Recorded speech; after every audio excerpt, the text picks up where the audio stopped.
तो सब लोगों का उम्मीद था कि अनुपमा यादव शिव कुमार बिक्कू के लिए स्टोरी लगाएंगे, उसके बर्थडे में स्टोरी लगाएंगे, क्योंकि सारा कुछ ख़त्म हो चुका था, मैटर सारा विवाद ख़त्म हो चुका था। तो सबको उम्मीद था कि लगाएंगे। क्या लगाया था कि नहीं लगाया था, जो कि एक वीडियो बनाए थे। हम बोले थे कि जब भी कुछ नया इन्फॉर्मेशन आएगा अनुपमा यादव के द्वारा, क्या हम उसमें वीडियो बनाने का पूरा प्रयास करेंगे। लेकिन उससे बहुत बड़ा खुलासा आया है, जिसमें अनुपमा यादव शिव कुमार बिक्कू के बर्थडे के दिन बहुत बड़ा खुलासा किया है। और उस क्या खुलासा किया आज हम बताते हैं। दोस्तों देखा जाए तो शिव कुमार बिक्कू का बर्थडे था, उस दिन काफ़ी लोग बड़े बड़े सुपरस्टार, यानी देखा जाए तो भोजपुरी के बड़े बड़े सुपरस्टार जो कि शिव कुमार बिक्कू का बर्थडे विश किया था, उसमें साथ ही साथ अनुपमा यादव बहुत बड़ा खुलासा किया था। इससे साफ साफ पता चल रहा है कि अभी देखा जाए तो शिव कुमार बिक्कू और अनुपमा यादव में अभी भी विवाद है। क्योंकि देखिएगा तो उस दिन, जिस दिन शिव कुमार बिक्कू का बर्थडे था, उस दिन अनुपमा यादव एक भी, यानी देखा जाए तो उसके लिए स्टोरी नहीं लगाया था। उस दिन सैड सॉन्ग, यानी देखा जाए तो सैड सॉन्ग स्टोरी लगा रहा था,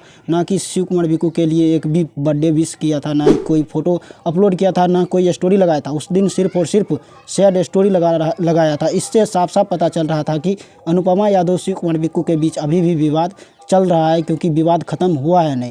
जो कि सब लोगों को लगता था कि इन दोनों के बीच अब सारा मैटर समाप्त हो चुका है, लेकिन ये ऐसा लग रहा है कि अभी भी मैटर, यानी विवाद का मैटर अभी भी समाप्त नहीं हुआ है। क्योंकि अगर समाप्त हो जाता तो अनुपमा यादव शिव कुमार बिक्कू के लिए एक भी स्टोरी जरूर लगाते, लेकिन ऐसा कोई मैटर ही नहीं हुआ कि अनुपमा यादव शिव कुमार बिक्कू के लिए एक भी स्टोरी लगाए, एक भी फोटो, एक भी नाम भी देखा जाए तो एक भी कुछ टैक्स भी लिख कर कुछ नहीं अपलोड किया। फेसबुक चाहे कुछ भी, हर एक जगह, इंस्टाग्राम, फेसबुक, जहाँ भी खोजिएगा तहाँ भी अब नहीं लगाया था। लेकिन अब पर्सनल क्या मैसेज किया होगा या नहीं किया होगा, ये आप लोग का कमेंट में बताइएगा कि पर्सनल क्या शिव कुमार बिक्कू के व्हाट्सएप पे क्या personal Anupama Yadav birthday wish किया होगा कि नहीं किया होगा। हमें लगता है कि बर्थडे विश नहीं किया होगा, क्योंकि अभी भी लग रहा है कि विवाद दोनों में चल ही रहा है। लेकिन आप लोग क्या सोचते हैं, अपना राय कमेंट बॉक्स में जरूर दीजिएगा।